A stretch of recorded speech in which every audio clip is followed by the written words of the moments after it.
Do I think the Ravens, or should I say, do I think the Browns can defeat the Ravens this Sunday? Perhaps.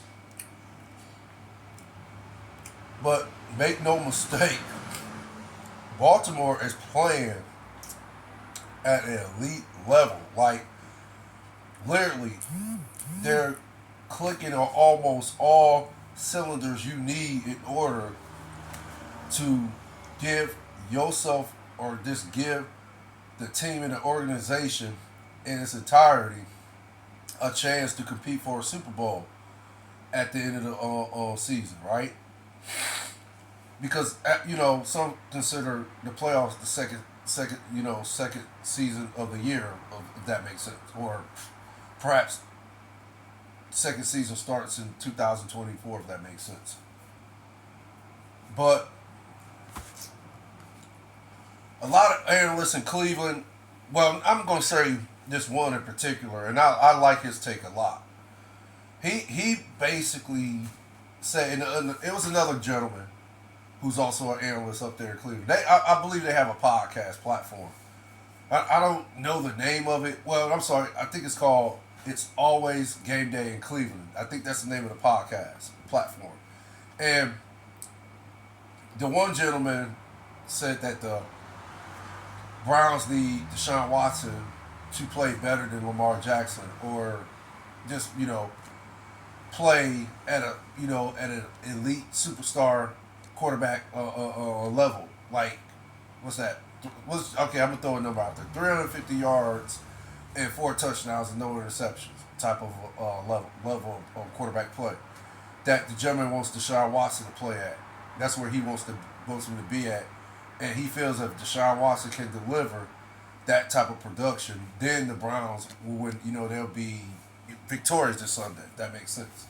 But he feels that in order for the Browns to be victorious, Deshaun Watson has to have that level of production. Yeah, I disagree, and I agree with the other gentleman who says, as long as Deshaun Watson don't turn the football over, as long as the Browns as a team don't turn the football over on offense, then he thinks they'll have he thinks they'll be very successful against the Ravens. Now, I don't agree with that part. Me personally, I still think the Ravens are going to end up winning this Sunday only because of the level that the team is at.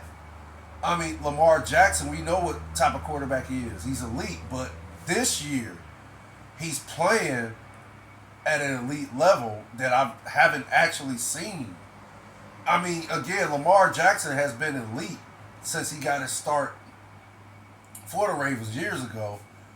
But this year in particular, he's just playing at an elite level. And I'm talking about like at the highest level. He's like, not that he's never looked like an elite quarterback, but the guy is making plays from the pocket as well as his using his legs. We already know when he uses his legs what type of production and what kind of damage he can do to a defense, and also put the Ravens in positions to win football games and win them you know at the highest level. Well, I won't say at the highest level. Well, you can say at the highest level, but not at the highest level, which is you know competing for a Super Bowl. Because okay, yeah, Lamar hasn't led his team to a Super Bowl appearance yet. We know that. But at the end of the day, this year Lamar is just playing elite quarterback football, if that makes sense. He's just playing elite from the quarterback position. Again, he's making plays from the pocket. That's what has stood out to me this season. He's making plays from the pocket. He's throwing like laser sharp passes from the pocket. And I've seen him done it, but not at this level. I've not seen Lamar Jackson play from the quarterback, play the quarterback position from the pocket the way he's playing it this season. So, of course, Lamar Jackson again playing at an elite level, at a unique elite level, if that makes sense. And then, of course, the defense is one of the best in the league. So, okay, the defense and the offense is clicking on all cylinders. The running game is clicking on all cylinders. So, okay, the Baltimore Ravens as a team is clicking on all cylinders. We already know what Jim Harbaugh, Jim, I'm sorry. No, not Jim, I'm sorry. John. I always get him and his brother mixed up. I don't know why. But it's John, not Jim. John Harbaugh. We already know what type of head coach John Harbaugh is. He's elite. He's one of the best coaches in the game. So, okay. Baltimore as a team is clicking on all cylinders. So, getting back to the Browns, okay, we know what's going on with the Browns, the injuries. Losing Nick Chubb, the most significant injury they have endured this year. Perhaps the best running back in the game. Okay, you lose that type of production. Come on. Already know what that should do to your team. Okay.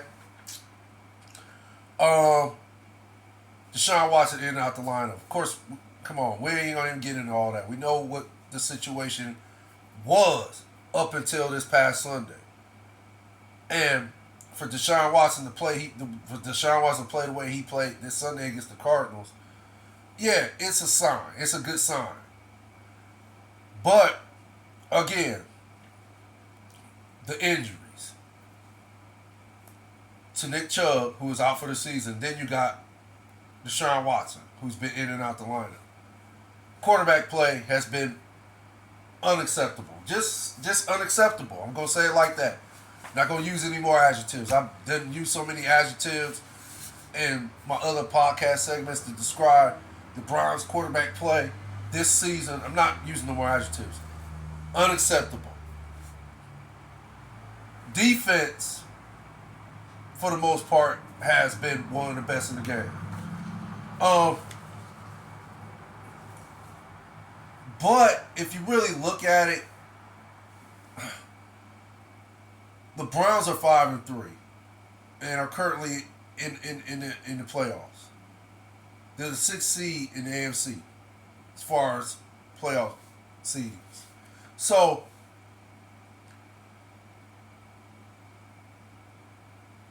it's kind of a hard game to call for me because I guess if all things are equal, and again, I agree with the gentleman who says if the Browns don't turn the ball over, they'll have success against the Ravens. I guess to a certain degree, I agree with that, but I'm just having a hard time trying to paint a picture of how the Browns are going to defeat the Ravens this Sunday because, excuse me for that. I just think what's hurting the Browns in this matchup. I think they have gotten away with it so far this season because of Kevin Stefanski, for the most part, and the head coaching job he's done this season. It's just been great, in my opinion.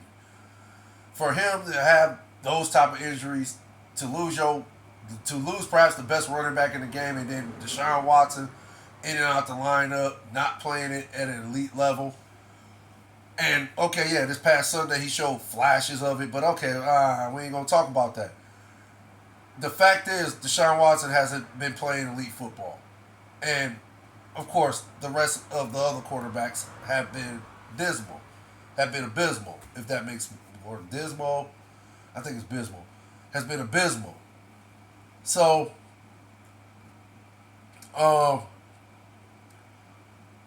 again, for me, the Browns are 5-3, and I'm going to give Kevin Stefanski, I ain't going to give him the majority of the credit, but he gets a lot of the credit. The defense, first and foremost, gets the majority of the credit, but Stefanski, probably I'll give it about, if I was to go, let's say 200. If we go 200, I'll give 100.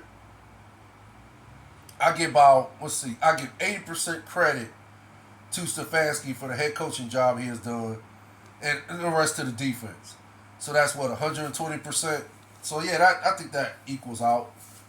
Um, 80. No, sorry, 80 from 200. That's 20, right? No, no, that's 120. Yeah, my fault. I'm sorry. Um, 80 from 200 equals 120. Okay. Yeah. So they get 120% the defense. Jim Schwartz and the rest of the crew. Miles Garrett. Um. So yeah, again, the Browns are 5-3, but I think they have been getting away with, you know, regarding they've been getting away with this regarding the receiver core, and I I don't know if they're going to be able to compete with the Baltimore Ravens on the offensive side of the ball because you got to put points on the board against a team like the Ravens. You got to put points on the board. You can't consistently go 3-and-out, or you can't have a drive and then it stalls. You have to have consistent drives against this team. This is how you beat the Baltimore Ravens, in my opinion. You have to have consistent drives. You have to not turn the football over, and you have to put points on the board. You got to at least, in my opinion, I think you got to at least put 3 touchdowns up on the Ravens. I could be wrong about all this. My calculations on how, or my blueprint on how to beat the Ravens, because to be honest, I'm not a head coach. I'm not in the NFL. So what do I know about football on that level? Very little. Okay, we get that. But this is just my opinion. I think if you can have consistent drives, don't turn the ball over, and put points on the board, at least 3 touchdowns, and then you can throw a couple field goals in there, and then maybe get one more touchdown. I think if you can do that, maybe put about 30, let's see, about 33 on the board. Maybe you could put, maybe you can get away with putting like 28 on the board, maybe 24, maybe somewhere around 24, 28. But I think if you could put at least 30, 33 on the board, if that makes sense, then you could beat a team like the Ravens. So I guess the question could be asked, do the Browns have that type of offense? Well, I guess it all depends on Deshaun Watson, but me personally, I think they've been getting away with this. Their receiver core, in my opinion, is poor. Yeah, they have Amari Cooper, who was playing lights out, who has been playing lights out football since his career started in the NFL. Yeah, he's that type of receiver. He's great. He is great at what he does. He's a possession receiver who makes catches at critical moments, tough catches. So Amari Cooper is a solid receiver, wide receiver. I think he's at least top 20. Okay, but he's not a speedster. He's not a deep threat receiver, if that makes sense. Yeah, if he puts a move on a defender, the cornerback, or he catches a pass in stride, or catches a pass where he's going up against a linebacker or a defensive end or something like that. Yeah, of course, yeah, he can take it to the house if the situation is like that. But um, ultimately, at the end of the day, I don't think they have a deep threat receiver. That's where I think the Browns in this game going in Sunday is where I think that's where it's going to probably catch up with them, because I just don't see how they're going to be able to keep up with the Ravens as far as in you know uh, uh, um putting points on the board. I just don't see who's their deep threat. Who's the deep threat receiver on there? Like who is the receiver that can take the top off the defense? Who do they have that can do that? David Njoku is nice. He's good. He's having a decent season, but still, David Njoku is a talented tight end. Yeah, he's big. He's strong, fast. Can catch out. He can catch. He can take it to the house if situations are created like that. Right? He can take it to the house. So Um, and I like to think maybe he's top 22. So okay, David Njoku is nice. He's a nice tight end. But again, and I think what's that dude, Harrison Bryant? Oh, okay, yeah, he's decent. But unless Kevin Stefanski or whoever can come up with some type of gadget plays or just be innovative like that this Sunday, I don't see. I just don't see the Browns defeating the Ravens this Sunday. Only because I don't trust their wide receiver core, and it's simply because I don't see the deep threat receiver. I would like to think they will address this next season and realize maybe after this season. We don't know what's going to happen this season. Again, currently the Browns are in the playoffs, so we don't know what's going to happen this season. But again, for me, I just think this Sunday it's going to catch up with them. As far as in, perhaps they might realize that, okay, if we had a deep threat receiver, then, okay, maybe the defense won't be able to key on Amari Cooper so much. Because I think they're going to throw double teams at Amari Cooper. So who is Deshaun Watson going to be able to, throw the ball? Who is he be able to go? Who is he going to be able to depend on? As far as in, looking for, the next wide receiver open, if that makes sense, or the tight end, whatever, running back. Who is he going to look to when they double team Cooper like that? Because I think that's what's going to happen. They're going to double team Amari Cooper a lot this Sunday. They're going to try to take away Amari Cooper, Deshaun Watson's safety net, if that makes sense. They're going to try to take him away. So, again, we'll see this Sunday how all this transpires. But, yeah, I don't think I agree with the dude. It's always game day. Yeah, check it out. It's on YouTube. I agree with him. He says Deshaun Watson doesn't have to play at a superstar level in order to beat the Ravens this Sunday. Just don't turn the football over. Just make your proper reads. Use your legs. Use your legs more too. I agree with that. I don't think he said that, but I'm saying it now. Yeah, maybe if Deshaun Watson utilizes his legs, that's one of his best attributes is running out the pocket. So we'll see what happens this Sunday, but I just really don't trust the wide receiver core. I think that's what's going to hurt the Browns this Sunday. I really think that they'll get exposed. The wide receiver core for the Browns will be exposed this Sunday. Perhaps it will be. So, but again, we got to play the game. You know how it is. You got to play the game. Got to play the game to win. Herm Edwards made it famous. You play the game to win. It's that simple. You play the game to win. So we'll see what happens this Sunday. But this is the first segment of this podcast segment. I'm about to do the next segment in a few. So yeah, prepared to get it all set up right now. So yep, I'll talk to y'all in a few.